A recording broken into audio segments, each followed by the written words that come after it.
My friends, welcome to another episode of the Nuclear Heatwave Wrestling Podcast, brought to you by Mafia Sports Report.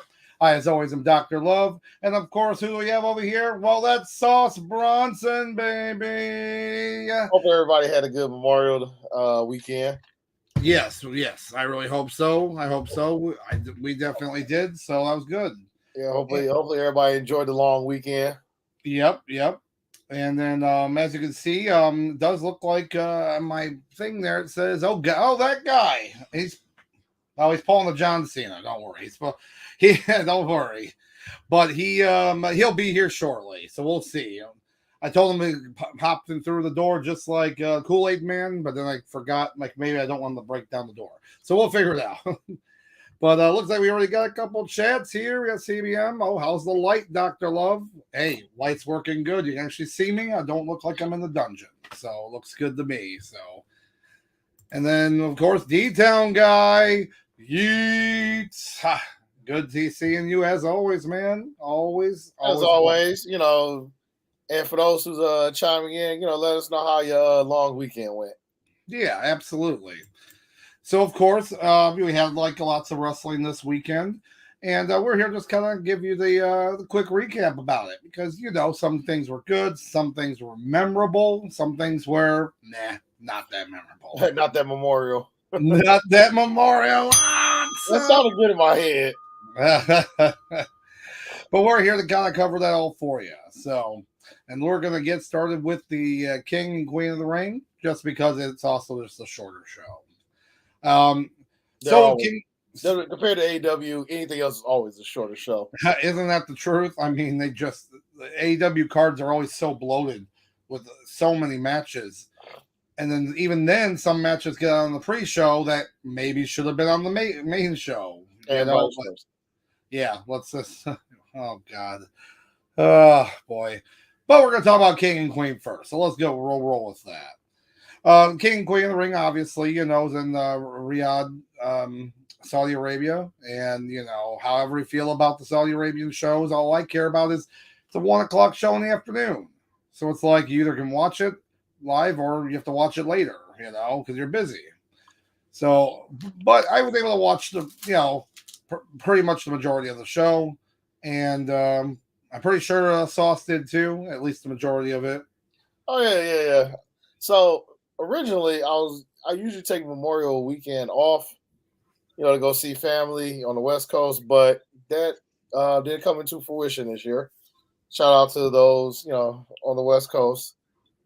And so I had Friday and Saturday off, but I was like, you know what? I could just work Friday. Like, there's no reason for me to sit at home on a Friday.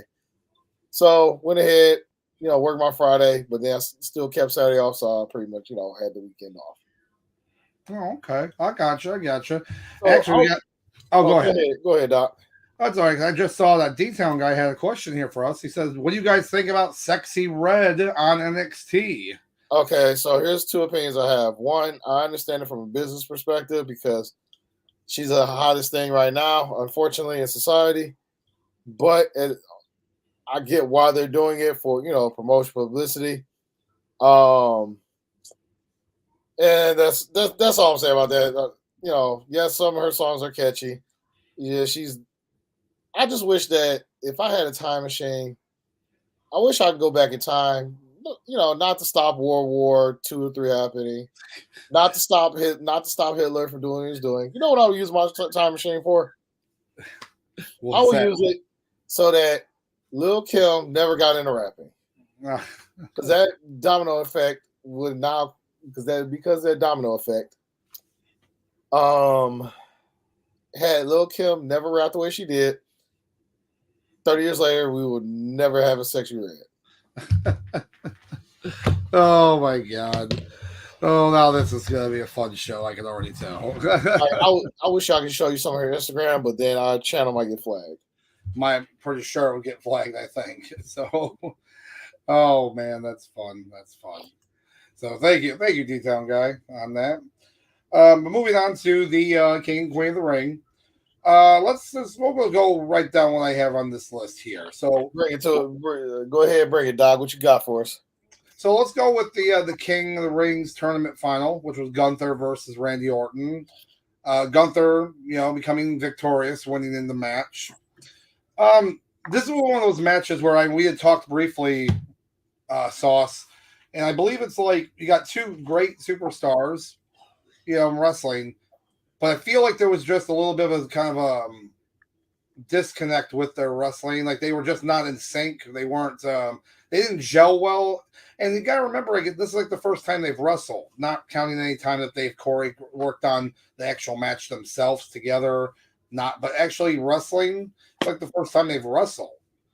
So yeah, you're gonna see maybe a little bit of that. And when you wrestle someone new.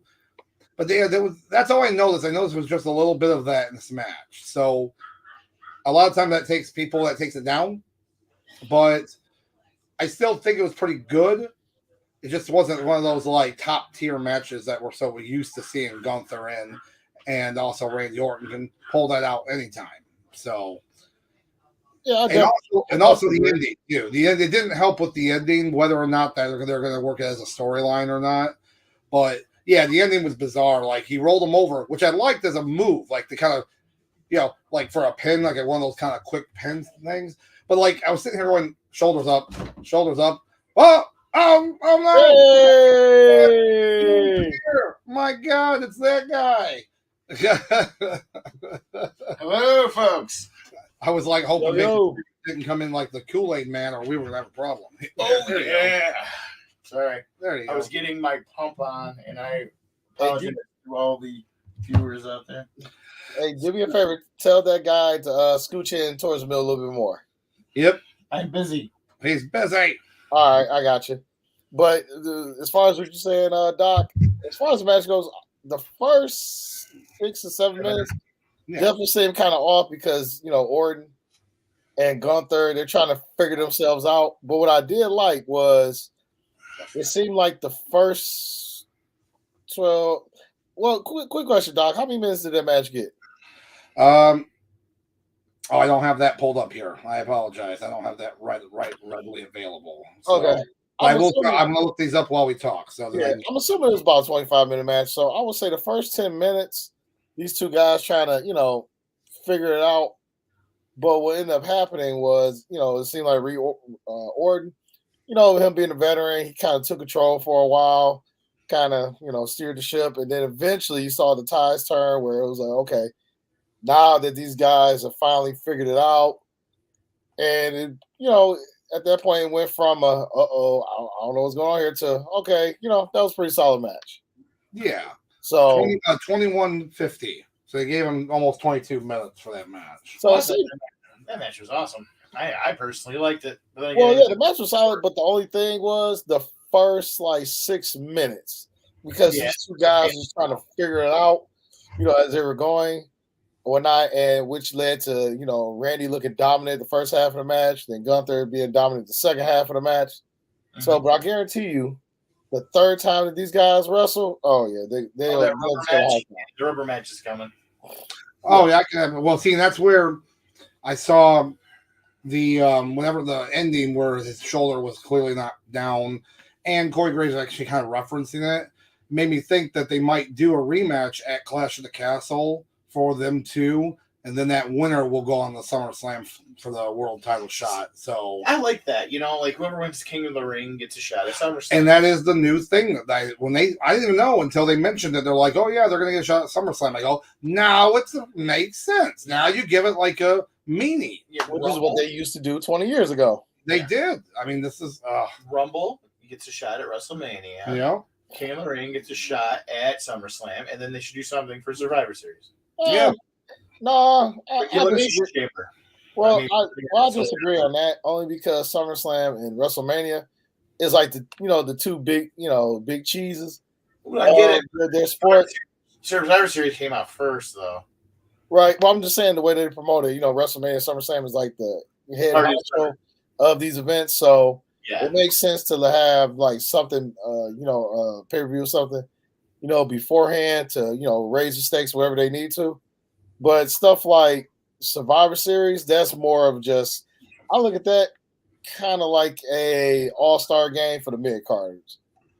Well, yeah, I mean, but I honestly feel I really would. I'd be like so ecstatic if they brought back like classic Survivor Series, where there were teams, and all the survivors go to the very end of the Survivor Series like matches. You know, maybe that person gets a number one contender because it goes down to one person. Yeah, the last person standing. Yeah, I get what you're saying. That's if they're the sole survivor. You got to remember because there's times where the entire team won. yeah, Yeah, exactly. Yeah. No one got eliminated. It was just like that. So the only thing I would say that the only reason why I'm indifferent is because there's so many variables as far as it goes. SummerSlam, WrestleMania, those are the two shows where yes, whatever tournament you had to go through beforehand to get there, that makes more sense. Yeah, I get you. Yeah, I gotcha. Did you say so? Yeah, D-Town guy got a theory on this here. Thought. Yeah, that's a great idea, D-Town guy. Yep. So, yeah, they sound like they have a smaller tournament for number one contenders match for the mid Carter to get a shot at any championship. So, I would just say just for the Intercontinental. Well, they're trying to push the United States title too. It could be either one, depending on the wrestler for each show. So that could work. I like it. As long as WWE doesn't adopt that stupid eliminator match. As long as they don't adopt that, I'm good. They can come up with any other stupid idea with that one. Yeah, I agree. I agree. The stupidest thing. It's like, okay, I know we haven't jumped to AEW yet, but I think it's the dumbest thing when you basically got a challenge. Basically, the challenger is challenging, the champion twice. Yeah, it's like no, it's dumb. Dude, work. Mike Tyson's punch out doesn't work here. Right. But so real quick, I got the wrong mouse in my hand. So before we go on to the next one, I went to settings. Before we move on, because we got to, we try to cram a lot of stuff in a short time today. That's what she said. So tell us what we think about this match. I'd say I give it a 3. A 3 headlock. I'll give it 4. Okay. All right. Headlock. There we go. Each guy played to their strength. I'm saying 3 only because the first 6 minutes, it was just it was just awkward. But I guarantee if these two go at it again, maybe the third bout, maybe the rubber match bout, this easily be a man-meet worthy matches. Easily could be a top 3 for match of the year in all of pro wrestling. There you go. I like it. Cool. All right. Let's see. Moving on to the next match. So I have to just start this one just because. Okay. We'll do the Queen of the Ring match. We have Nia Jax defeating Lyra Valkyria in 9 minutes and 40 seconds. And when I mean okay, maybe I shouldn't say defeated her.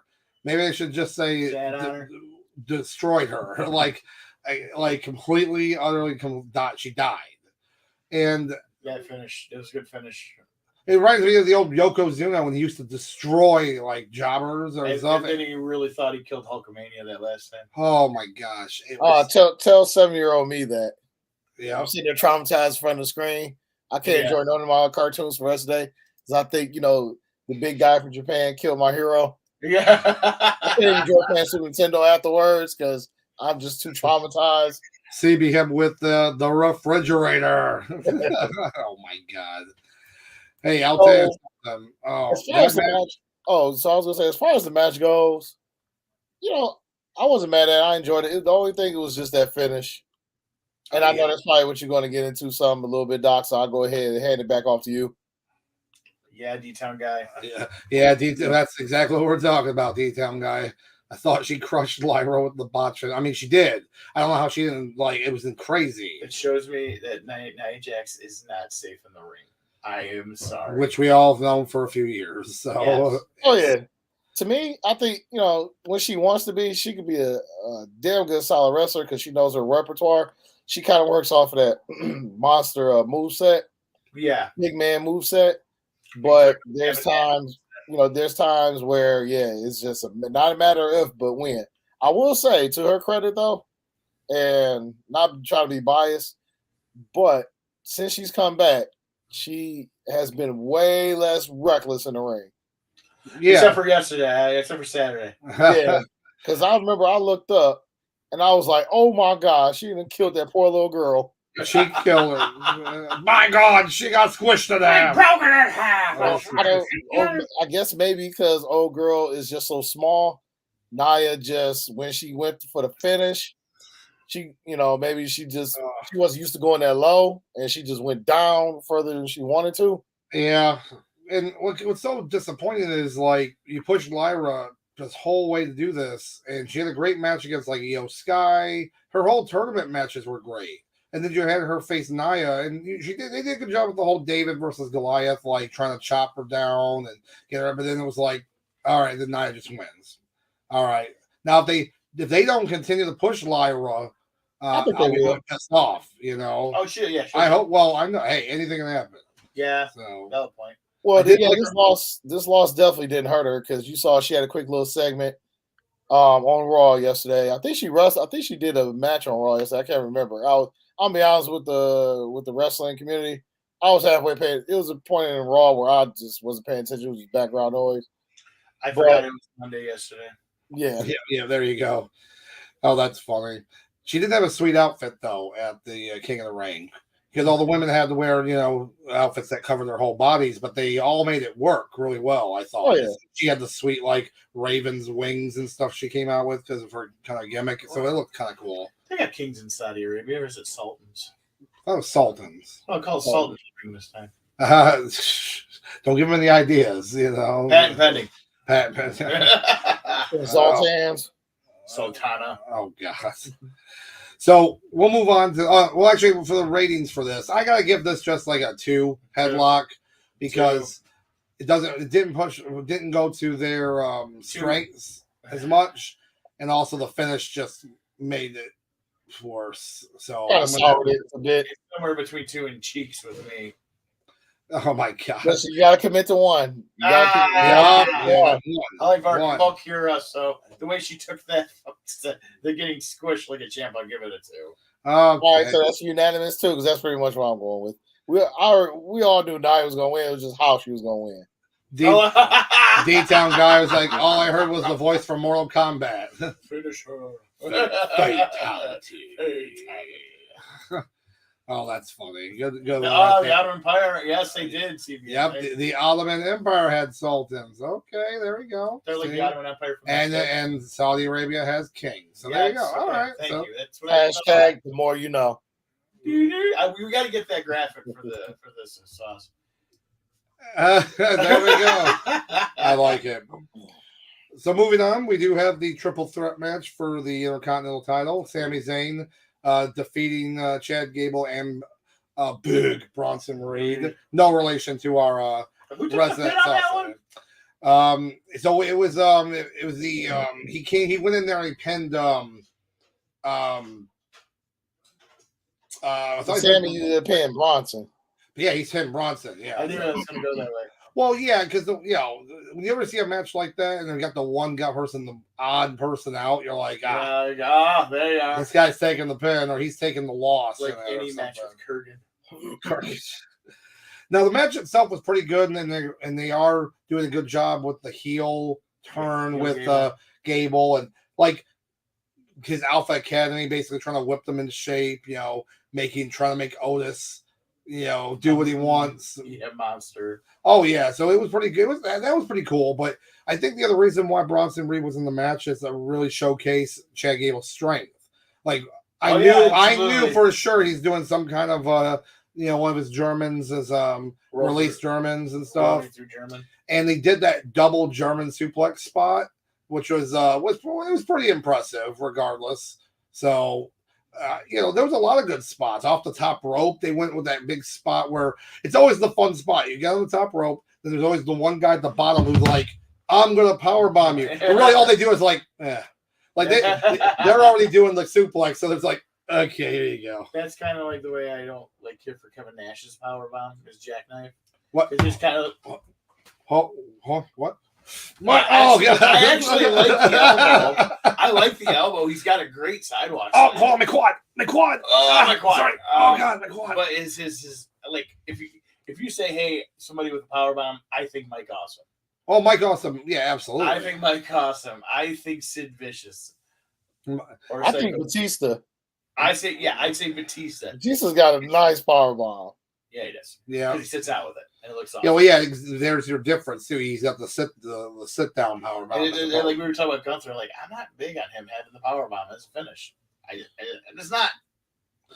Not with him. He's had something else.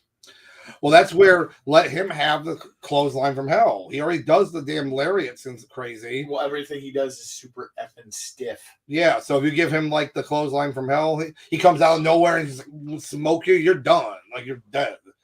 And I think that would work better for him instead of power bomb, like you said. Better than the frog splash or the splash. That weird splash he does. That it's better than that. Or his drop kick. It's okay drop kick. It's not like better than like Randy Orton's or anything. No, it's a Marty Jannetty drop kick. There you go. Still not the best drop kick in the business. That would be Bob Holly. I agree. Yes, hardcore Holly, best in the business. But the match I thought was pretty good though. I mean, they had the story, the continuing story. Otis knocked him out by accident, and they went in there, but then they still, so then Sammy was able to retain. This is all going to come to a head at Clash of the Castle. I think they're going to do their match, their next match. What's that? 2 weeks away? Yes. What's after Clash of the Castle? Is it SummerSlam? No, Money in the Bank. Money in the Bank's 4th of July weekend, July 6th. Oh, yeah, I forgot. We still got a huge gap. I'm just going to do ahead of time. I know we're not even speculating right now, but I'm going to speculate Drew McIntyre gets the Money in the Bank case this year. Well, McIntyre is facing Damian Priest at Clash of the Castle for the world title. So now, do you think he's going to get screwed over again and doesn't win again at Clash of the Castle because of CM Punk? That's obviously where they're going with the storyline. Right. So about that, yeah. So I was talking to a coworker. We were, chopping it up about wrestling, and I was thinking that, there's a big part of me that just wants Drew go ahead, do us all a favor, get the belt off of Damian Priest. But then he told me, he said, "You don't think Punk gonna come out there to screw everything up?" Yeah. So at that point, I was like, "Yeah, you got a point there." So, which is going to bring us hopefully closer to Punk versus Drew at SummerSlam. Yeah, that makes sense. So we got D-Town guy talking about Money in the Bank, and he already has his prediction, LA Knight, which I would definitely not hate that. At this point, when it comes to LA Knight, at this point, I'll believe it when I see it. Yeah. There you go. The thing is, you could easily turn LA Knight heel if he gets that case. Mm-hmm. And he just totally bones somebody over a face and takes the title off of him. Yeah, for sure. LA Knight has not gone out of his way to go as a face. Laser. As for a rank for this match, I'd give it just a 3 headlock. It's still a good match. Absolutely. I just like I said, the triple threat thing with the random Bronson Reed. And I know they were kind of feuding a little bit. You had the Otis in there, so you got your big guys, and then against kind of whatever. No, it's just a 3 headlock. I'll wait till you have the one-on-one match, and then they'll be able to let them go. Well, them throwing Bronson there made sense for a minute because he was challenging for the U.S. title for a minute, and then snowballed into this. But I agree, 3 headlocks. I think a lot of these, most of the ratings that we're doing, most of them is pretty much going to be, pretty much synonymous, however that word goes. It was kind of a meh pay-per-view. Right. Yeah, it was pretty much like a filler pay-per-view. So moving on, we do have the women's title for the Women's World Championship. We have Liv Morgan defeating Becky Lynch, becoming new women's champion. I was surprised that day when it happened, but then days later, I found out why. Yeah. So what happened, Sauce? I'm sure we'll let Doc address the audience with that. Well, it's right on the tip of his tongue. Oh, well, I was just excited. Well, no. I mean, the first thing I was mentioning was the fact that I liked her outfit because it was like that Britney Spears-esque outfit she had on the red. She had the red latex, whatever outfit, AKA Red Sexy. Yeah, but no, it was more like it was Britney Spears from "Oops, I Did It Again." That's what she was going for, buddy. But I didn't know that Becky's contract expires this week, so it made sense to get the belt off of her. Yeah, but there's 0.000000000% chance that she would leave or she'd go to a different company. Yeah, she's not going to do it. She's just taking some time off to be a mom. Yeah, and she should. I mean, that's why I was shocked that they gave her the belt in the first place. Like, because I guess what happened with Rhea, they needed a veteran to take over for a moment until they can figure out what they wanted to do. I mean, look at the CM Punk situation at AEW when he got stripped of the belt. Who was the person they gave it to? A veteran that knew what to do with it, which was Mox. Yeah. He's like, I don't. Things like this happen. Moxley's like, I don't want it. I'm tired. I'm tired. Where's my 40? So as for the match though itself, it was a pretty good match. They gave him 16 and a half minutes for it. There was a lot. They worked really well together in this match, and Liv looks like a completely different Liv Morgan than a couple years ago. Yeah, you never lied. Are you talking about Crazy Liv, or are you talking about? Well, here's the problem: they didn't give Crazy Liv enough time to let that gestate into a character. Hardcore Liv.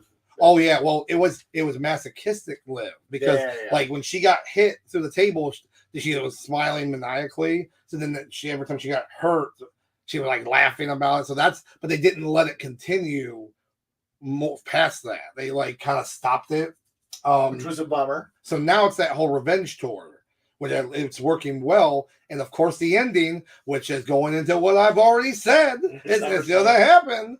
Well, with Dom Dom. So Dom Dom comes out, and he's not even in really pressuring. He's not even like because he's hurt. He's got his arm in a sling, but he's like trying to find out, hey, what's going on? And then he throws the chair in there to get over to Becky, I guess, maybe. But he throws it perfectly to where it was used basically against Becky. And then, then Liv does a first move, by the way, was pretty sweet. They call it the Oblivion. Awesome name for it, working with her name. Yeah, where she gets him on the ropes, then kind of grabs him into like a flatliner, jumps up onto her face, and then slams her down. Oh, nice. Yeah, it's kind of nice. I didn't see all that match, so. Yeah, that move works. It can work anywhere, too. That's what I liked about it. I think it works better for like little people. Well, of course, yeah. It wouldn't really. It wouldn't make sense. Like smaller people in stature. Thank you for the clarification, guy. I don't want people to be misconstrued. I'm not saying they just are the only ones that can do that. I'm gonna shut up. Oh my god, that's funny. Oh my god. But yeah, so I like the match, and I like how they're pushing forward with it. She's a champion now. Continue the storylines. Keep pushing it.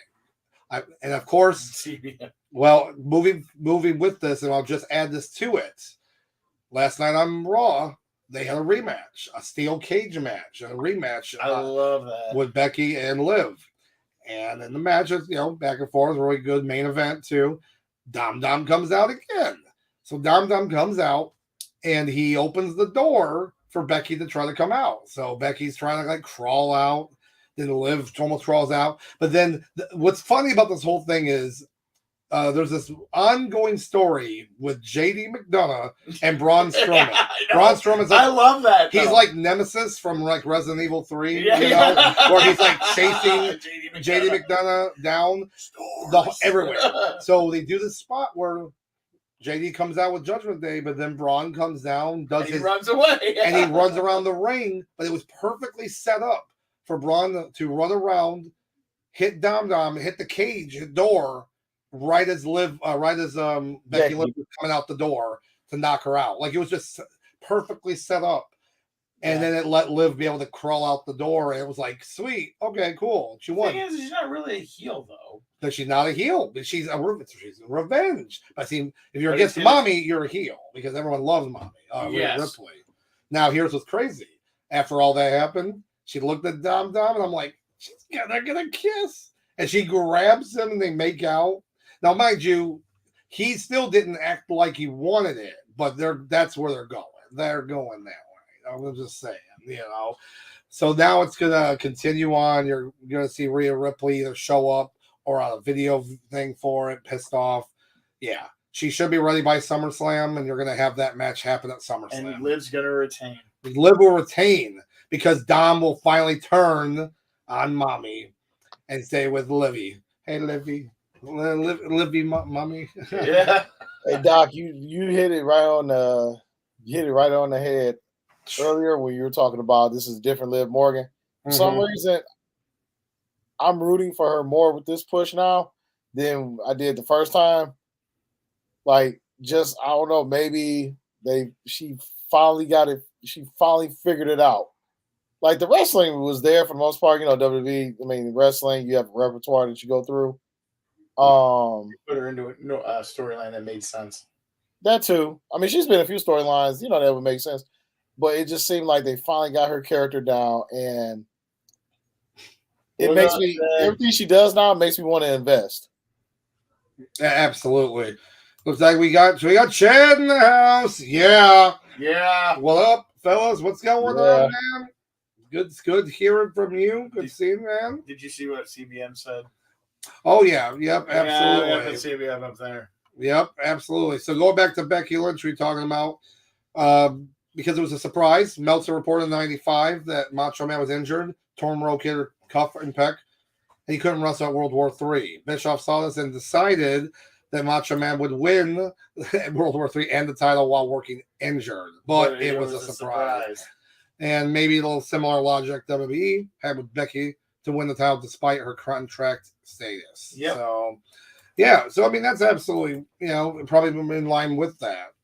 But the idea of veteran winning it does make sense along with that. So, yeah, usually in a short-term solution, having a veteran hold the title for a moment, is always the second best solution besides, vacancy. Yeah, absolutely. Yes. So, all right. So for the match, I give the match, I give it 3 headlock. Just a good little 3 headlock for it. Did its job. Storyline still working very well. So that's what I work with, and that's what you get. Yeah, gals did their job. The gals did their job. Quick question before we move on: which match did you like more?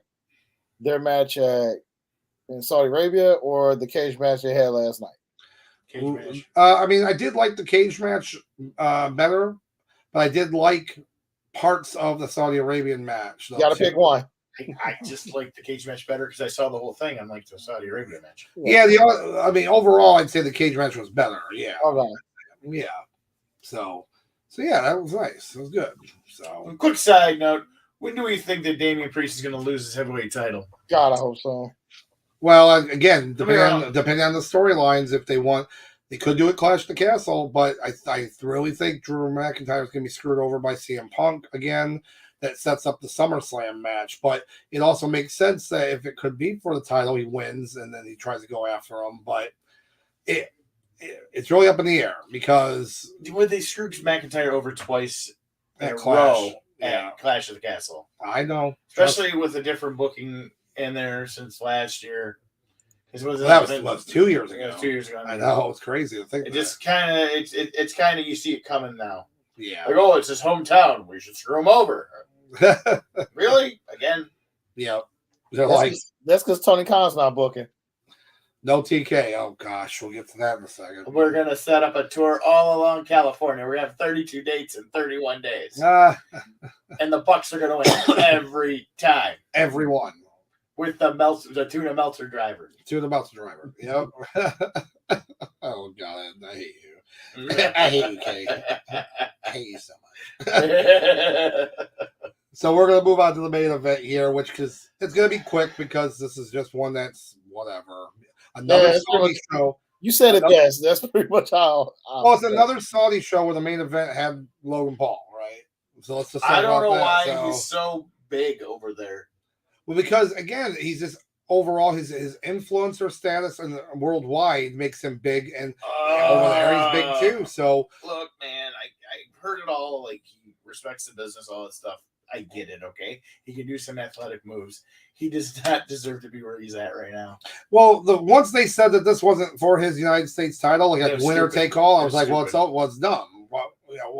What's the point now? Because even then, you could have had a weird dusty finish type thing where neither one kind of won, or the brass knuckles could have been brought in. That would have showed that the two titles were on par with each other, and they didn't want to do that. Well, they've done title versus winner take all before. Yeah, they did that. Yeah. So it's not like it's that odd, but they still could have done it where no one lost any titles. But regardless, the match was like okay. But the highlight of that match was the return of the Vertebreaker, the banned Vertebreaker move, which was Hurricane Helm's finishing move that got banned years ago. Cody Rhodes brought it back and used it on Logan Paul. I think Corey Graves lost his mind because he was like, the Vertebreaker! And it was perfectly executed. He even tweeted out, because remember, he's a producer for WWE. Did he pin him with it? He did not pin him with it. It was one of those that came out. But it would have been cool if he did. Something different. But no, he has to use the super crossroads now, which is like the multiple crossroads. That's stupid. Yeah, I don't like that he feels he has to use the multiple version of it. It's like Wardlow with his Symphony of Power Bombs. Yeah, which is also weird too if you think about it. Yeah, you can't beat him with one thing; it really should be used as a finish. Yeah, and so in that show, like they gave them 24 minutes, but again, this is just something which was 10 minutes too long. Whatever. It's 10 minutes too long. Because we already know we're not really excited about it. Cody made him look like $1 million in that ring. Yeah. He really did. He really made his money to get to the pay window. Yeah, he made his money to get to the pay window. I didn't see the whole thing. So who was in the Prime battle? Oh, I don't even remember. That's why it's so forgettable. It's always about the damn Prime bottle. This is not Prime. This is Gatorade, by the way. I know. I literally started drinking this, and it's like, oh crap! It kind of looks like it. Gatorade Zero, folks. For those of you that don't want extra salt. Yep. Hey, you know what? I don't need the extra salt. So, but yeah. So for this match, the Vertebreaker alone gives it adds the star. So it's a 2-star match. So I give it a 2 just for the added Vertebreaker move. Same here. I'm giving it a 3. Okay. All because these two guys did their thing. The main event didn't really disappoint, but at the same time, it was just like, we already know the finish. Let's just see how this all plays out. But to these guys' credit, 3 headlocks. Yeah. They need to get the U.S. title off of Logan Paul. They really do if they want, because for a long time they built up the title. Yes. And it was good. They were building it up ever since Austin Theory was carrying it and being a credible heel champ. Yep. I agree. But we'll have to wait and see what their plans are for it. So. That's a fact. Man. Yeah. But anyways, another Saudi Arabian showdown where they already made sure to push that Crown Jewel's coming in November. So yeah. Welcome back, Crown Royal. Hey, CDM's got some news here. So hey, you love the extra sauce, and that guy of the Marmite and Vegemite smorgasbord. Listen, the British are a weird group of people. Yes. As are the Australians. Yes, the British and the Australians. Because the Australians wanted the Marmite so bad they made their cheap knockoff. And make sure. Wait, Vegemite is an Australian thing? Yeah. Yes, Vegemite's the Australian version, and then you have Marmite, the UK. That's the unleaded version. So yeah, make sure to check those 2 videos out of the Marmite challenge and the Vegemite challenge. They are. There is another instant challenge. Classic. There is another challenge coming back up because CBM's a masochist. Yeah. And Sauce will be there, and he will be partaking. Yes, he will. He'll have that sauce. I'm gonna have a dentist appointment that day. No. Sorry, I got fluoride done. I can't eat for the next 3 hours. Oh gosh. So that right there, King, Queen of the Ring. Now we move on to the next show, which on Sunday, we're Double or Nothing for AEW. Return to Las Vegas. And, another hugely bloated show. But super bloated. There were some good spots. Don't get me wrong. Pre-show. And there were some other bad spots. Pre-show. Oh, yeah. Well, see, normally we don't talk about the pre-show stuff usually. But we have to bring up the fact that, the Acclaimed... Wait. I'm doing it by myself. Oh, wait. The other way. Wait. Oh, no. This way. Damn it. So here's the thing. The Acclaimed once again are on the pre-show again. They're gonna lose that tag team if they keep freaking burying them. It's very frustrating. So Just hear me out. Like, say I'm the WWE, I would be like, oh, good. The Acclaimed are still hanging around Billy Gunn, and Billy Gunn knows all these guys in the WWE, and the WWE needs new fresh tag teams. I'm just saying, get your heads out of your asses and give them a push. I agree. But moving on with the main card, we have the opening match, which was Will Ospreay defeating Roderick Strong for the International Championship. Good match. 17 and a half minutes. Yeah, this is one of those matches where it's like, who knows winning this match. Yeah, but at least they both look strong as hell, though. They did. Match. They looked Roderick Strong? Roderick Strong. Roderick Strong. I was not trying to be punny with that. I enjoy Roderick Strong's work. He's a very good wrestler. Yeah. Yeah, no, it was a good match. It was a really good match. I think at this point, though, Ospreay's just going to be thrown on these cards just to have these kind of like really good matches, but yeah, exactly. Almost die. Yep, there you go too. And then just no storyline, no actual, just matches. It's all right, bro. I got this. Yeah, bruv. Hey, bruv. What's up, bruv? Bruv. But yeah, I personally, it was a really good match. But there was just a couple botches that I had an issue with. Like, it was I thought you know exactly what I'm talking about with the where Ospreay almost died, where the guy went in the ring and decided to run in front of the ref and then across the ring to do a jump over the rope to clothesline Ospreay off the shoulders of somebody. Yeah, and didn't even make it. I'm like, first off, you ran in front of the ref and you're an outside person. Yeah. Gosh, it was crazy. It just reminded me of like what Canterbury broke his neck, you know? Oh yeah. Think about that's exactly all I could think about was like, oh God, he's dead. He's dead. He did. So this is hard to rank this match because see, to me, this is a 3 headlock match because they did their job. Ospreay can kind of just do the stuff in his sleep sometimes, but I just want now a built-in. I want storyline now. Because now you're the champion. Now you're a national champion. Now you're gonna have everyone coming after you. I want something to happen with your United Empire. Like, are you gonna leave them? Are you gonna stay with them? You know, you're hot right now as a face. You gotta utilize that. So I want him into storylines now. He's in like United Empire and the Don Callis family. Well, that exactly. So that's the kind of problem right now. You have to pick one and work with it and work it to a start. They're both heel groups. Yeah, that's what we're talking about. This is why it doesn't make sense. So but he's over as a face. So this is my hands doing this. I don't know what to do with my hands. So it hurts. I give it a 4 because despite that terrible botch and him almost dying, in which I was like really worried about. I'm just saying, I actually feel that all the effort Strong put into it really elevated the title as well as Ospreay. And Ospreay did a great job too. Yeah, I gotcha. I agree. All right. So moving on, Sauce didn't give us his. Oh, Sauce didn't give it to us. Oh, so. I'm giving it 3 headlocks. Okay, all right, sounds good. So next match was the match that was added after we talked about it last week.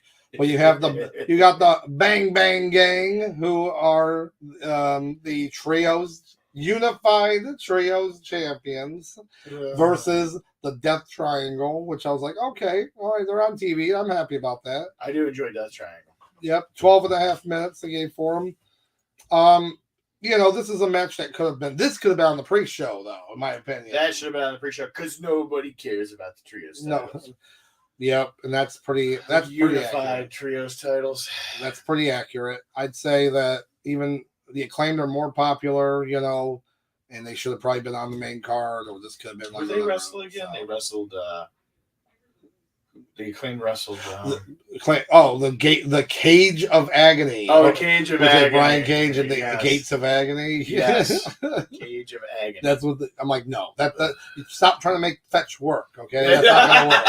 It's not just like the Pride, just like Bobby Lashley's the Pride group. Don't make it's not gonna work. It's not gonna work.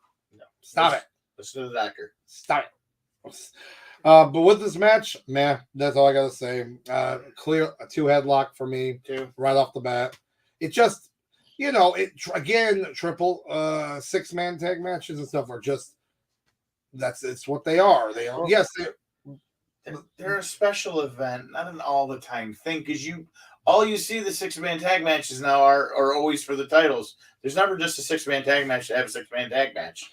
Well, also of team like these guys are a little different because Death Triangle has worked together. They won the titles. The Bang Bang gang, they've now solidified a little bit better as a team. But usually when you get these matches, they're like 3 randos versus 3 randos, or like the tag team with 1 rando. And it's just like I'm annoyed. I'm by it. Waiting for Christian Cage, Kill Switch, and Nick Wayne to win the trios titles. Oh my God, Nick Wayne would be like, "I'm champ, guys." The belt's like weighs half as much as him, but he holds all the belts. It's like he can't get up because he's like the belts are. I can't get up. I'm gonna drop. Yeah, that was the other thing too. So they had the unified titles, the Ring of Honor trios titles. They had the regular AEW trios titles, and then they had the special edition Acclaimed, the pink strap ones as well. And I'm like, you wouldn't have the pink ones now because you're not the Acclaimed. You could go back to the regular ones. So why do you have their belts too? It's like they just want to carry all the belts, So it's like, get out of here with that. Look at all our drip. I know, right? So again, this match could have been the pre-show, and I would have been whatever. I'm being a little biased once again. This is definitely a 3-headlock match. Mm-hmm. You got to see Pac grace us with his presence. Yeah. Penta graced us with his presence. Phoenix, he's just there. He's just there. Jay White graced us with his presence. And the only thing that I was really focused on in this match was to see how well the Guns could do against Pac and the Luchadors. That was really all I really cared about. They did a good job. You're right, Sauce. They did a really good job against them. Yeah, show that they can hold their own, at least keep up with the big boys. Yeah. Yeah. So but what really got me hyped for this match was, Jay White was talking smack in the ring with the Guns and Pac. They'll talk about going for the trios belts, and I was like, wait. Does that mean? And he was like, "Oh, don't worry, I got friends." And all of a sudden, the arena went black, and I started marking out. We were just watching TV, and all of a sudden, they showed up, and they started doing the They didn't do the triangular song at the time. They 3 just showed up. I was like, "All is well with the world again." They're trying to go back. Triangle in the back. Yep, there you go. But then they did. Then they did triangular. The song at the pay-per-view, I was like, "Let's go!" Yeah. That was sweet. I even told that guy over there. I said, "How can you not love this entrance?" He was like, "This is an awesome entrance." Yeah, especially with the two runway areas. Yes. Hey, good. Get the only reason I'm giving it a lower thing because it's a trios title match, and I can't stand the belts. Hey, nothing wrong with that. Yep, I got you. Oh, excuse me. All right, moving on. We do have one of 2 women's title matches here. You have Timeless Toni Storm retaining her belt against Serena Deeb in a 15-minute match, which, I mean, anytime Toni Storm's on screen is just... Hey, best gimmick AEW has going. Yeah. And arguably in any wrestling, in any professional wrestling. Absolutely. So, yeah, this was another great match, another great by Toni Storm. Serena Deeb's, is a great wrestler too, and we haven't seen her for a little while. Yeah. So, I was very, I liked the match a lot, and of course the addition of Mariah May and Luther, like they just worked so well on with Toni Storm. Her cronies add so much more to it. Luther especially. Luther is an amazing manager / butler, whatever. Yeah.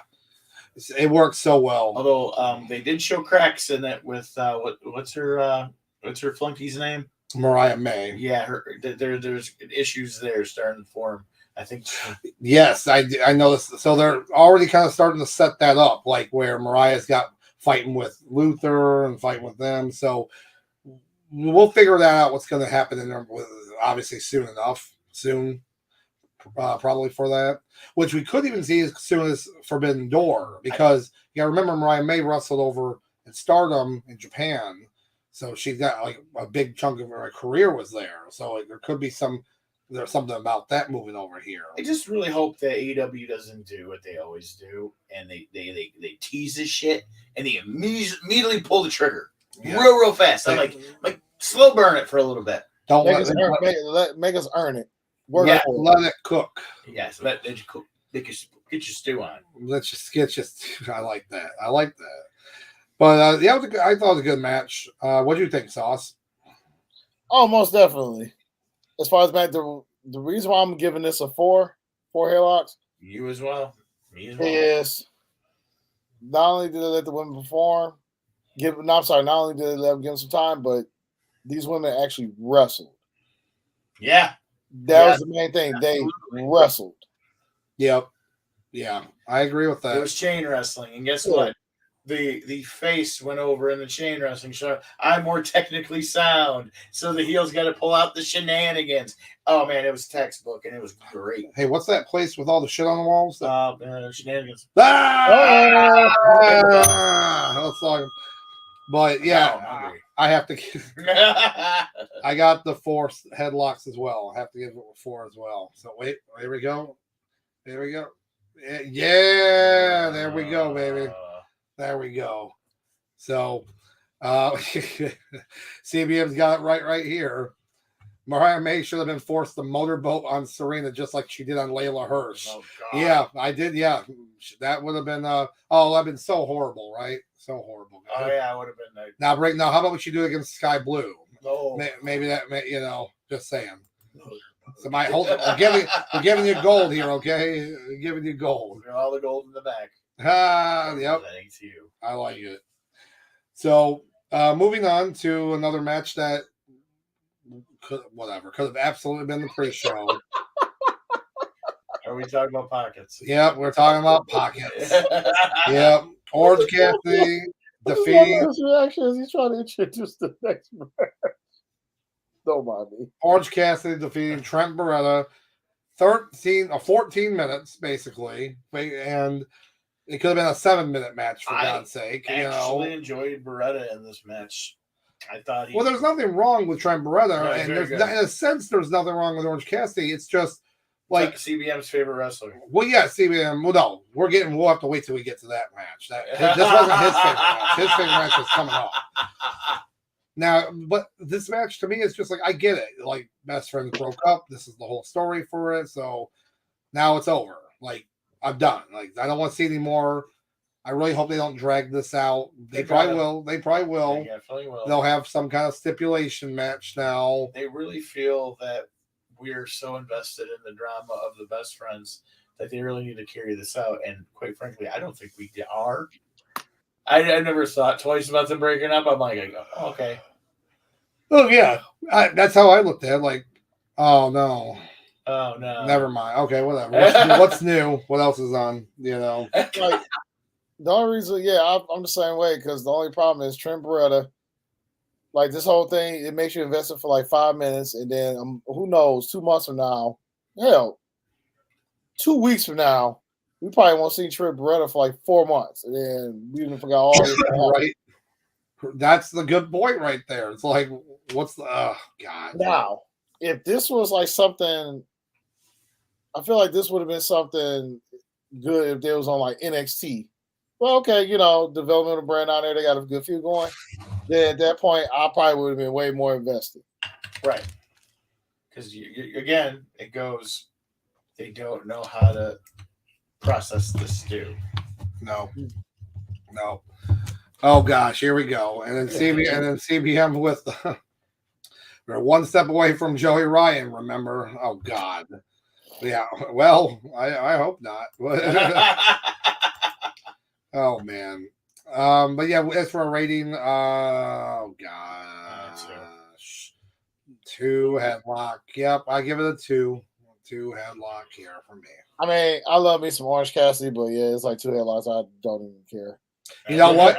He'd agree with our the thing for it. Meh. He would. Orange Cassidy would agree with that, just for the meh part. Yeah, just wake me up when Orange Cassidy is wrestling against somebody I care about. For the Continental Championship. No, not even just have him wrestle against somebody that will make me invested again. Until then, I'm like, yeah, whatever. The only good thing about this feud is Trent Beretta, the way he's been like editing his best friend's t-shirt. Yeah. His best in his face. Now that's funny. Everything else, nah. Also, they did go back to Orange Cassidy's old music. Yeah, that was I do cool. enjoy that. That was cool. Seeing that. Okay, one quick timeout. Okay. Did anybody see a theme? Oh no, we haven't covered that yet. The other point. Never mind. I see. This is what I'm doing. I'm causing this too. You're probably wondering what I'm going to say. I'll tell you in a little bit. Oh my gosh, we got the. Go ahead. So now we're going to talk about CBM's favorite match of the night. So it was the glorious triple threat match where you had Katsuyori Shibata, Hook, guy's a monster, defeated by the Learning Tree, FTW champion, the Ocho, the Painkiller, CBM's role model, the CBM role model, the Lion. This is the part when I went to the restroom. So yeah, Chris Jericho defeating Hook and Shibata in a FTW rules match, hardcore match for the FTW title for 12 and a half minutes. I will give Jericho his due. He took a lot of sick bumps. Well, the one bump, the match itself is like whatever, but that one spot with Big Bill and Hook, oh man, with that overhead suplex into the table, it was. I'll give him credit. Big Bill's a big guy. Yes. So the fact that they kind of made that work, and it looked good. It was a good looking spot. Yes. But just the match itself was just blah. And then and then like having Jericho win by chicanery. Yeah. By who? But who's his new flunky? Who? Jericho's. What's Big Bill? Yeah. No, the other guy that ran in with the mask. Oh yeah, the mask guy. What, Brian Keith? Yeah, Brian Keith. Yeah, Brian Keith. He was in the tournament, right? And then they're like, who's the Brian Keith? I completely forgot about this guy. And like I thought people were going to be someone like different from their past, which we'll get to that in a little D'Lo bit. Brown. Oh, if that was D'Lo Brown, I would have lost it. For what I mean, like for no reason. Hey, I ain't gonna lie. If D'Lo Brown showed up, this pay-per-view would have went from like 3 stars to 5. But to me, the match was not really worth my time. So it gets a cheeks for me. Yeah, cheeks. Out of respect for Shibata, I won't give it a Shockmaster. I'll just give it booty cheeks. Yep. Yeah, cheeks same here. Shibata's awesome. Yep. It's crazy. Shibata, like this man went from running ROH as a pure champion to this crap. Yep. Oh, and CBM's got his thoughts. He was doing the Queen's Wave for about 5 minutes. Give me a break. Jared Blow had to take a 10-minute break during the match because he should be seeking thrills in GCW or somewhere. Yep, and cheeks. Yes, and we do need to have that. We are cheeks. It is going to be cheeks with that. Trust me. I mean, it's going to be a surprise. I ain't going to tell you when I do it. You're just going to look up like, holy crap. Yeah, right. Exactly. So, moving on from that lovely match, we have another head scratcher if there ever was one. You have Jon Moxley defeating Kansuke Takeshita. Monster. And the World Heavyweight, IWGP World Heavyweight Eliminator match. And again, to grab what the stupid Eliminator match is, all it means is you face the champion, whoever, and if you win, you'll get a future title shot at some point. I don't know why you have to like title it as an Eliminator match, because if you defeat the champion, you should have another shot. You should have a shot at his title. Correct. Well, no, TK. They had to have some sexy name for it. Hold on. My neck brace. I'll never be an on-screen personality. Oh, yeah, and that's definitely brought up too. So, so basically in this match, it made sense to me that Takeshita easily would win this match since it wasn't for the title. But no. And now you're basically saying that he won't, the guy that can work, gets kind of shafted here in the match against Moxley. 17 and a half minutes. Now, again, was it a terrible match? No, it wasn't like a terrible match, but the booking made no sense. Made no sense. And CBM has it right here. You know, good way to build new stars, TK. No wonder Warner Brothers Discovery is not giving AEW an increase in their next contract. Well, then again, Warner Brothers Discovery is not known for their good business ideas lately. Yeah, that's true. That's a rant for another day. Oh, it's a rant totally off the industry. So I don't know. I don't know if you guys were in agreement with this about how this should have been Takeshita, or that's just or it might be just me. I don't know. So, you know, oh yeah, and CBM like exactly. If a guy is generally getting over on Takeshita, and this is a non-title match anyway, so it's like, yeah, come on. It made no sense for him to Moxley to lose to win the match if it was non-title. You know, if anything, because at the end of the match, you could have had Moxley get him up, lift up his arm, and be like, "Hey, this guy, you know, we'll fight at Forbidden Door or whatever." And then there you go.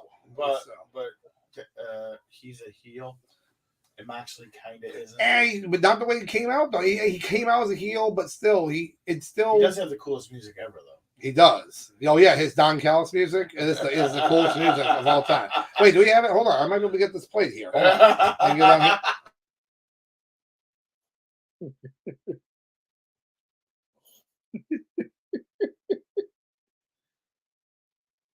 here. Takeshita should have went over. Oh no, I see. What? I see what happened here. What happened? Sauce. He muted. He muted me. Okay, I see. Oh, this is America. This is America. This is a free country. Oh my God.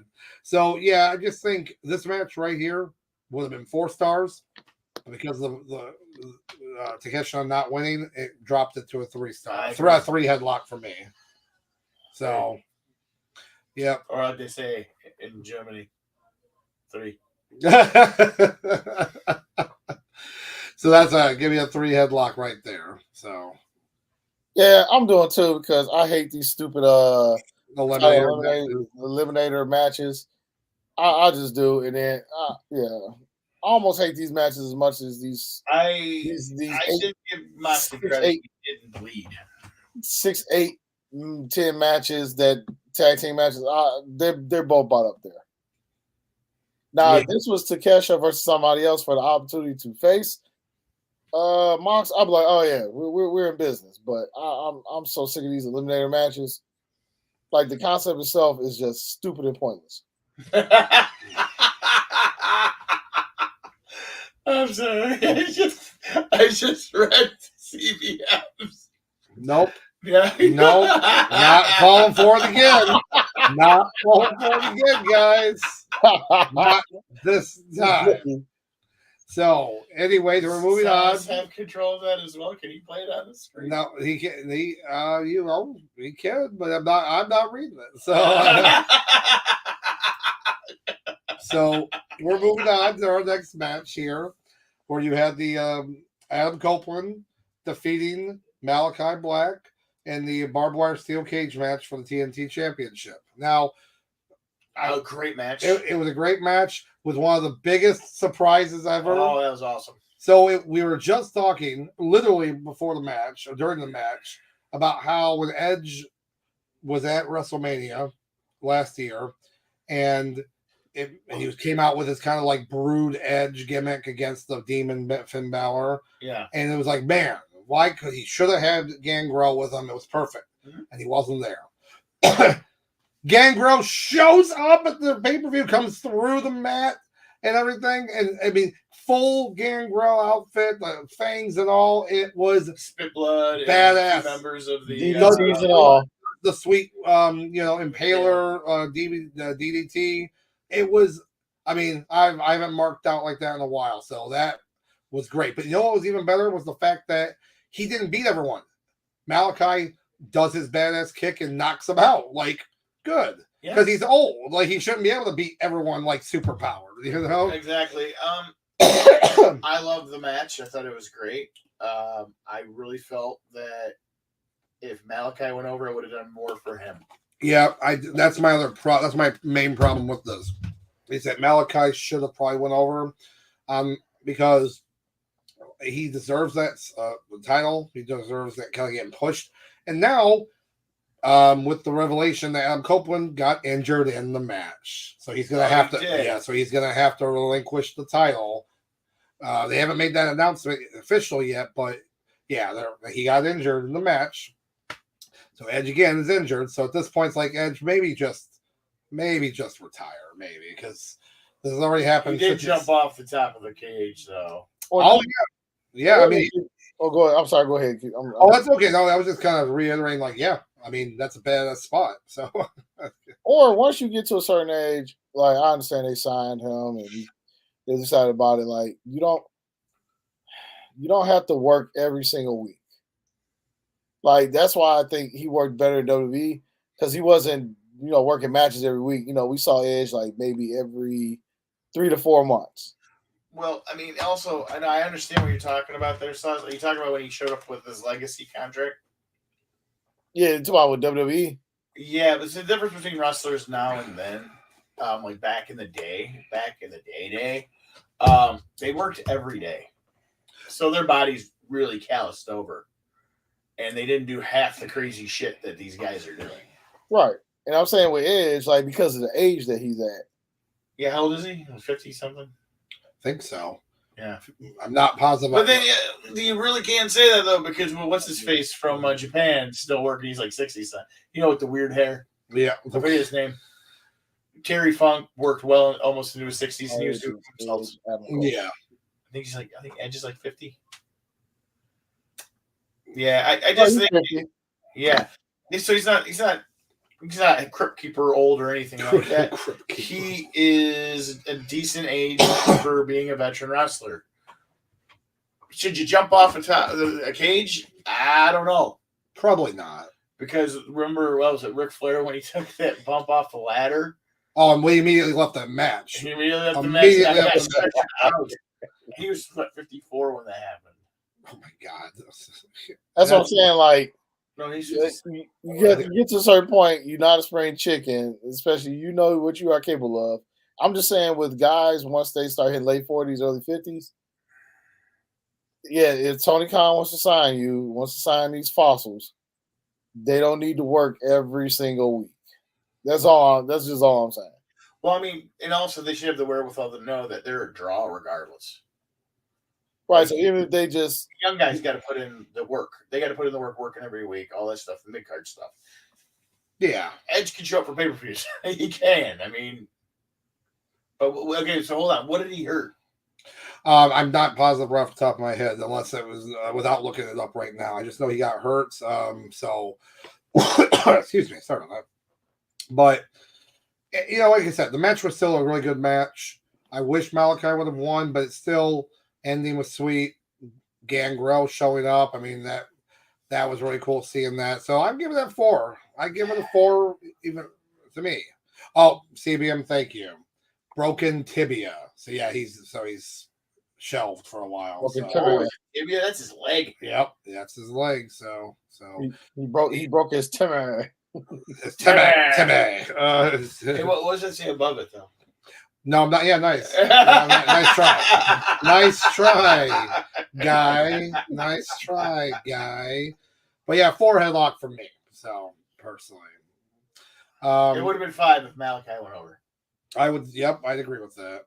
So, but moving on, we do have the the debut of the CEO, Mercedes Moné versus champion Will Nightingale for the TBS Championship. I give it 2. Now, let's go. Before we begin the match, did you guys think it was funny that the video package that played before had like Amelia Earhart, like Rosa Parks, Ruth Bader Ginsburg, like all these influential women, and then it's like then you have CEO Mercedes Moné. I'm like, you are saying you're like all these women. What? Dude, it's a good heel tactic. I get it. I know it's all heel. It just makes me laugh. Like, really? Sauce's. Really? You're messing with Sauce's boo right now. So yeah. No, that ain't my boo. No, don't get me wrong. One. Yeah. So, oh yeah, exactly right. Yeah, Mercedes. I'm laughing at what CBM just put in there.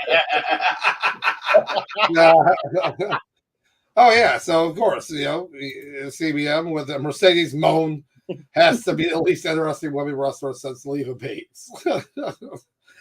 Oh my god. Yeah, so this is her debut match against Willow. It was actually a pretty good match. I thought it was a fair match, I mean, I knew who was going to win right off the top. I was really hoping that they were going to have Willow just beat her, but there was just no way. Just being her first match, how much money they spent to get her to do all this. There wasn't a possibility of her. Did they kill her character off in The Mandalorian? It's a good question. I can't remember. I remember seeing her on there. She wasn't bad. Yeah, she was bad, but they're like, you got a couple lines. Do what you got to do. Good question. I can't remember off the top of my head. If anybody out there knows if they killed Sasha Banks, aka Mercedes Monet, character off in The Mandalorian, please let me know. Yeah, no, now it's just like we review The Mandalorian now. More interesting than this match. But yeah, it was like, so it was okay. I thought with the match, kind of knowing who's going to win, just kind of like meh about that part. So I mean, it meant for me. It was a little sad to see her lose, because now it's at this point like, now what do? You get what's hard now about doing the rubber match because of what happened at the end. So at the end you had we can't do the rubber match because that what happened at the end, because her people that she thought was on her side turned on her. Correct. Chris Statlander turning against her, and Stokely Hathaway. So that was like, oh, okay. So now are they just by themselves? Are they going to like align themselves with Mercedes? Because Mercedes is definitely going to get some kind of like posse. Entourage. Yeah, like how Jade Cargill had the baddies. She's going to have something. She's going to have the Monies. Patent pending. Patent pending. TK, don't steal that. What? Somebody say something? Oh, gosh. His eyes are bugging out. He already heard. Great. That's for the match itself. Yeah. I give it a 3. I think I'll get. I agree with Doc. I'm giving it a solid 3. 3. Not because of Mercedes, but because of Willow. Yeah. I think that would be the best. Wait, do that again. You said so 3, huh? Oh, there you go. Sorry. I had the whole T-Rex thing going. I feel like I'm in Inglourious Bastards. It's like, for 3, and then it's like I got. Now we know. Now I know. Great movie. So who do you think? Before we move on, who do you think Mercedes is going to go after for the title, or go after her for the title? Oh, well, according to social media, I wouldn't be surprised if Saraya is next. Oh, they're definitely having that match. That, basically the woman that retired Paige injured her in the house show match. Oh, yeah. Yeah, so they will have that match. Now, here's the thing. If they wanted to be smart and let that cook, you could make that match. Let's see, we're going into June. That match is going to happen in 2 weeks. Yeah, no. See, we need to put this out right now. Yeah, it should wait until at least Forbidden Door. I would even hold off on it until All In if you wanted to, for God's sake, But look, they don't make the smartest booking decisions. Oh my God, it's funny. Is that guy wearing a hyper-color shirt, or is my phone colors messed up? Your phone colors are messed up. Yeah, he's wearing an Under Armour gray shirt. So what I think you're seeing is it's kind of different color here for the shadows. That or sweat, I don't know. Or sweat, who knows? No, it's not sweat. Yeah, maybe sweat and oil. I did put the baby oil on. There you go. So is it true those shirts they're pretty great quality? They're very good. Good. But they're very breathable sauce, and you don't overheat in them. Gotcha. So moving on, we do have not the main event of the pay-per-view. Swerve Strickland, the AEW World Champion, versus defeating Christian Cage in a singles match in 24 minutes and 50 seconds. So again, let's go back here. This match was really good. I still think it's weird this even happened in the first place. Christian just comes out and says, "I get a world title shot." Why? No build up. Why? Like, why is he getting a world? Didn't Adam Copeland just beat you? Yeah. So why do you randomly get a world title shot? Like, yeah, well, I like you as your gimmick, but why? But why? Very annoyed. That annoyed me. But the match was, pretty good. Not being the main event is annoying. I hate it when the main title, the heavyweight title, is not the main event. Yeah, because they always have to push the anarchy in the arena because we're going to destroy everything. You know why the last one was the last one. It had nothing to do with destroying stuff. Certain people were in the match.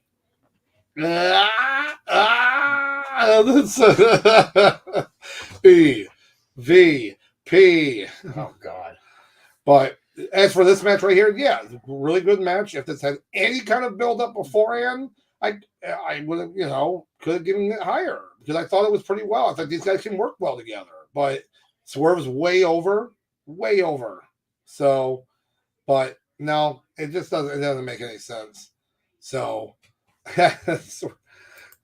Swerve should have gotten a squash match win over the Blue Dot. Vince was right about the former classic. Excuse me. So yeah, this match really just didn't mean much to me because it was a good match, but because there was no build up to it, no story. That's why it's a 3 for me. It would have been a 4. Yep, it's a to me three headlock for sure. Yeah, I'm sounding like a broken record, but another 3 for me.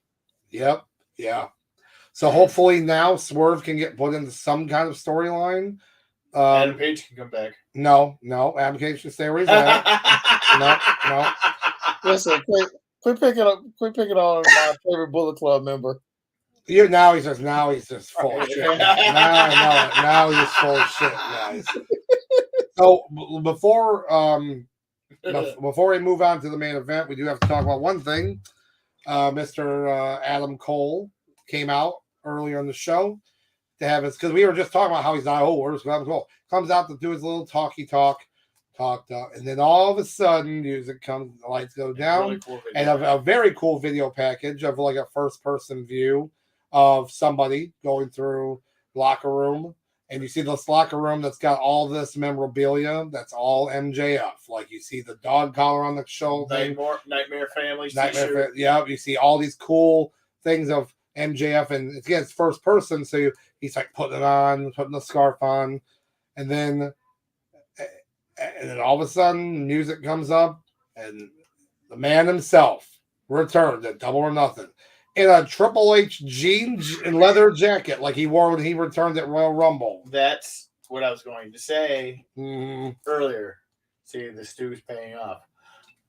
There were so many Triple H references at this pay-per-view.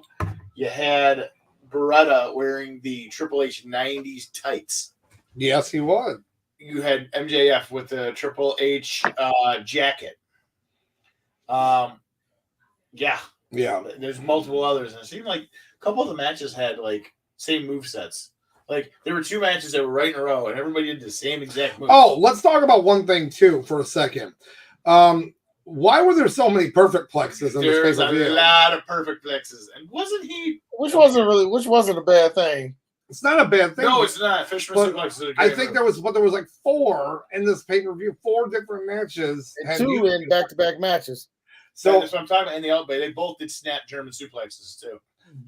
So yeah, I thought that was like, okay, what's going on there? But anyways, and wasn't Triple H a man? I mean, wasn't Mr. Perfect a manager for Triple H at one time? That's a good question. I'm not sure off the top of my head, but that I might be wrong. I see Sauce over there thinking he's pondering. He's like, good.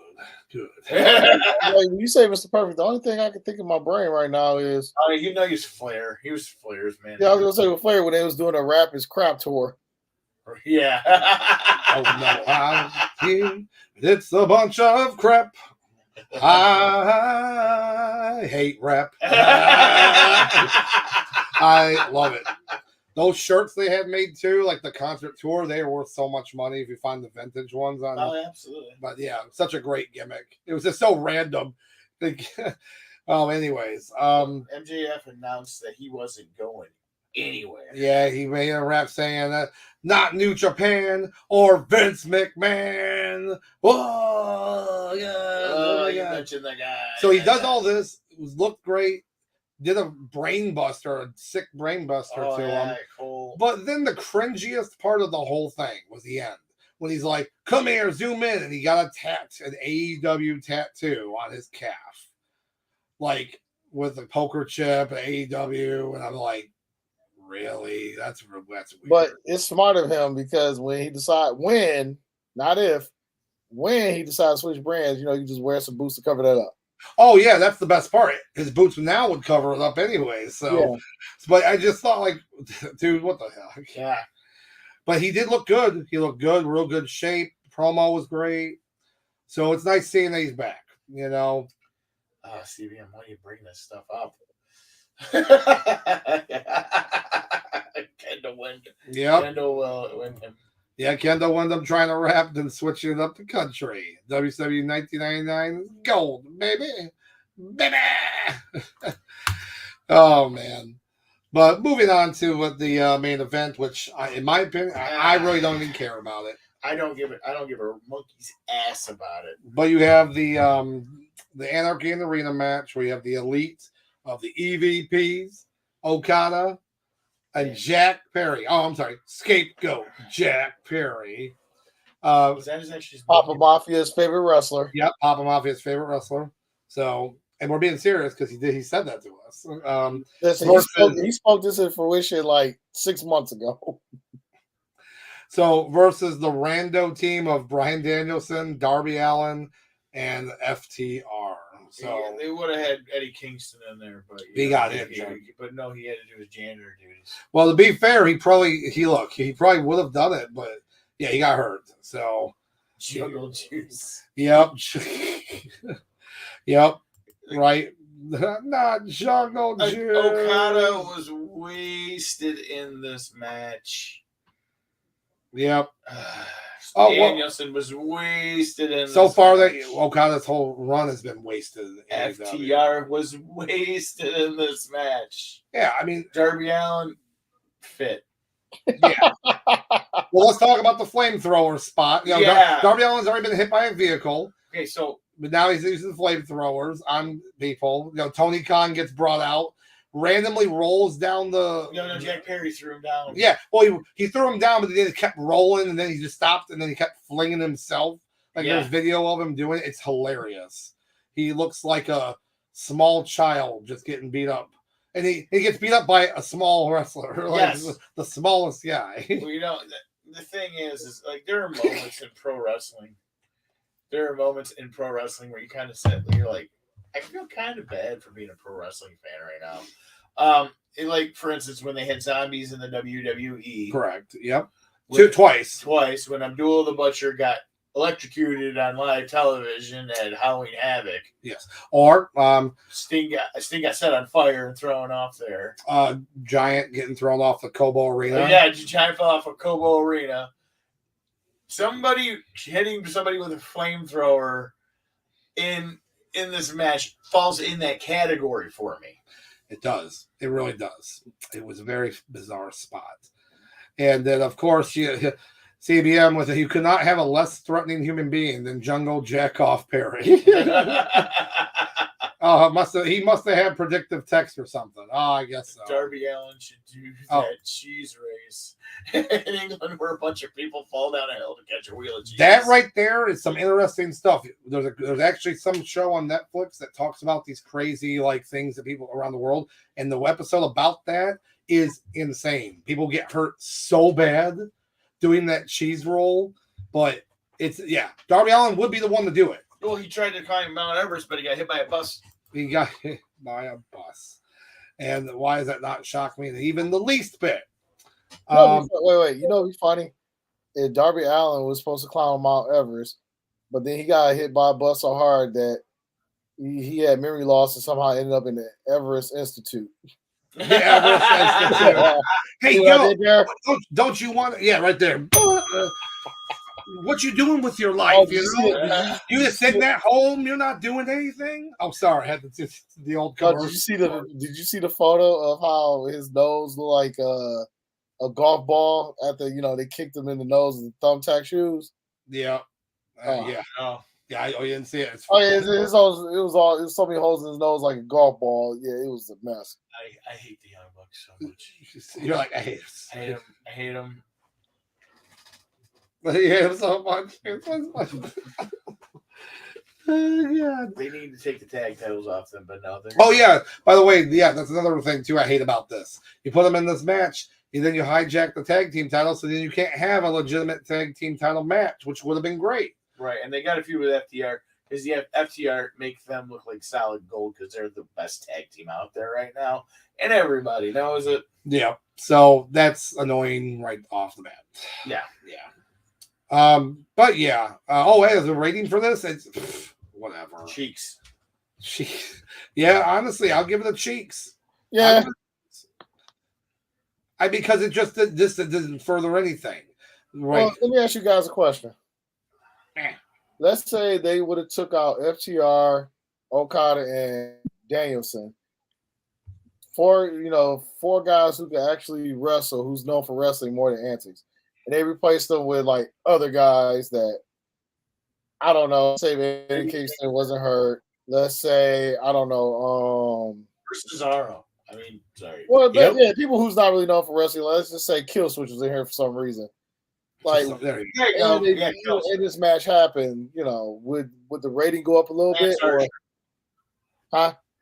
Lance Archer. There you go. The Murder Hawk, whatever the hell his name is. I don't know.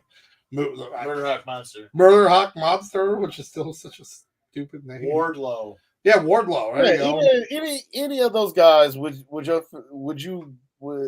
thoughts on this match be a bit different? Would you give it a higher rating? I'd still give it cheeks. Okay. Yeah, I'd still probably give it cheeks too. Because I'll go back and watch the Junkyard Battle Royal from WCW. Yeah, I'd say that was a big piece of shit too. And there's a ton of people in there that I liked. Yeah, Finley won it for a guy. Finley won it. Oh, CBM's got a good one here. Well, maybe it does. There it is. The Buckaroos ruined the pumps for me. Almost made me regret getting them as 94 as a kid. Come on, Dad. We love the pumps. And then we have. But what would Tuna Meltzer give this match? I bet 4 stars. 14 stars. I guarantee. Guys, he's gonna give it 4. He's gonna give it 4.5 stars. You wait and see. And then ZBM with Lance Archer showed me the Murder Hornet. Oh no, I like that. Yeah, see, that's better than Murder Hawk Monster. Yeah. But that's neither here nor there. That's it. So yeah, that was the bloated Double or Nothing pay-per-view. And there was some good stuff, and there was some bizarre stuff. There was some forgettable stuff, but that's, and then there was a flamethrower. I just think it's interesting that they feel the necessary that they have to throw all these matches on there on the card, but then they don't make ones that matter, like a tag team title match or having Claudio on the card. Yeah, Claudio or Miro or Wardlow in an actual match or Powerhouse Hobbs. Is Miro still with the company? Yeah, still coming. Technically, he's doing Twitch streams. Apparently, I mean, there's just I don't have a clue what's going on. And guess what we didn't have, which didn't make any sense to me. Why did we not have it? I know people don't really care about it too much, but why did we not have the Casino Battle Royal? That's always at Double or Nothing because that's the whole point. It's a Vegas-themed pay-per-view. So you got a chip like you're in Vegas. Yeah. They didn't have that. That could have been on the pre-show. But I like Battle Royals. I do. And that should have been on there. Yes, valid fact. Also, there is a news coming out that Mark Henry is not re-signing with AEW. Oh, so he's not going to get paid all that money just to announce the main event of Dynamite? Yeah, from not even live, by the way. The main event. Yeah. He's not even live. You know that guy. They just play the clip. And it's like, here you go. Here's $1 million, Mark. I love you. Yeah. some more money they got threw around for no reason. For no reason. Yeah, so I don't know. I thought it was okay pay-per-view, but they have the Forbidden Door show, which if they're smart, they need to really build that up. They should have been building up right now, like what the idea is, what they're going for. But Forbidden Door needs to be like that. You get some matches that we've never seen before, or you might not ever see again. But yeah, so that's what we need to do. And it looks like, let's see, CBM. Oh, hell, see the Vegemite challenge up yet. All right. Well, I did let Papa Mafia know, so I'll have to remind them to make sure to get that up in pronto to watch for all of our fans. Trust me, you want to watch it. So, but yeah, now we're kind of near the end of the show, and we usually do what we always ever call the heat of the week. And since there's a lot of stuff going on, so there's a lot of different things that we can put on there. So for this guy, the heat of the week would not involve a flamethrower. No flamethrower. No flamethrower for him. I would say, I would say it was probably the Copeland Malachi Black match. I really enjoyed that match a lot. Barbed wire steel cage match was just an enticing idea there. All right. I mean, you really didn't see a ton of the barbed wire getting used in there. No, and then but at the end is all that mattered when he's wrapping around the face and whatnot. Absolutely. Reminds me of the like C.W. Anderson match in ECW where it's wrapped around his face. Yeah, specifically it was great because you remembered the past, you brought Gangrel back, and it actually entices me that maybe once Copeland's feeling better, we could see the Brood reunite. Yeah, there you go. That would be that. Yeah, how cool is that? I would love to see him. Like, how funny would it be if they like showed up with Christian, but Christian's so annoyed by them, so then he's like, "No, get away from me," stuff like that. And they're just like, "No," come on, Christian. Yeah. Put on the puffy shirt. Put the puffy shirt on right now. I want to be a pirate. I just watched the episode the other day. So what I do is every night before I go to bed, I usually either cut on a podcast or I listen to one particular Twitch streamer, or I'll just put on some Seinfeld because I need noise to go to sleep. So usually I put on Seinfeld, and in about 10 minutes I'm asleep. I've been doing that with Community lately. Oh, okay. All right. The Sauce, what do you got for Heat of the Week? Oh, Heat of the Week. I am going with the Women's AEW Championship, Toni Storm, Serena Deeb. Hell yeah. These women definitely put on a clinic. Absolutely. That's a good choice right there. That was my runner-up. Yeah. With me, I'm going to go with another women's match, but in general, the storyline, it's got to be Liv Morgan. General, yep, sure. It's got to be like Liv Morgan winning both matches at King of the Ring and at the Raw yesterday, but also just the furthering storyline of her revenge tour. It's just I'm happy to see her in a storyline where she's a champion and it works for the character and it's a believable storyline, not her cleanly beating Shayna Baszler in a match.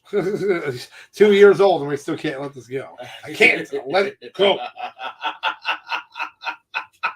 But not only beat her, but beat her clean. Yep. Yeah, that was why. Ugh.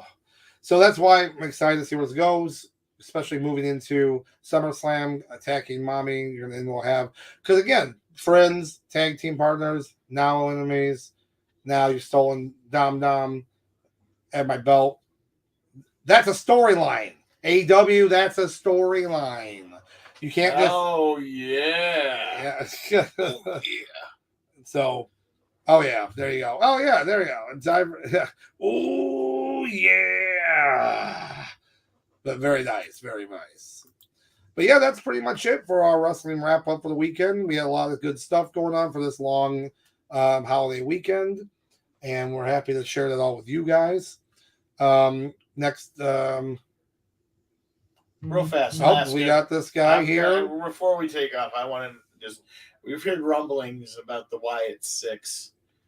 I out there in podcast land, when do you think they're going to show up?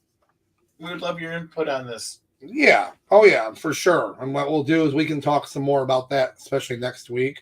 But they should, since they've been, doing all the same kind of stuff, hopefully they will show up sooner than later. And I hope they still have the kind of same effect. I think they will. If they do it properly. Absolutely. So I'm excited to see it. But on that note, we're going to head out for this week. Just catch us again next week.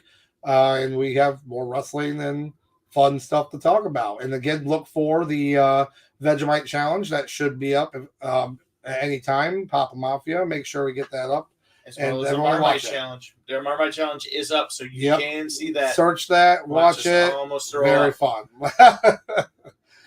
But we're going to head out of here. And again, thank you so much for the chats, the views.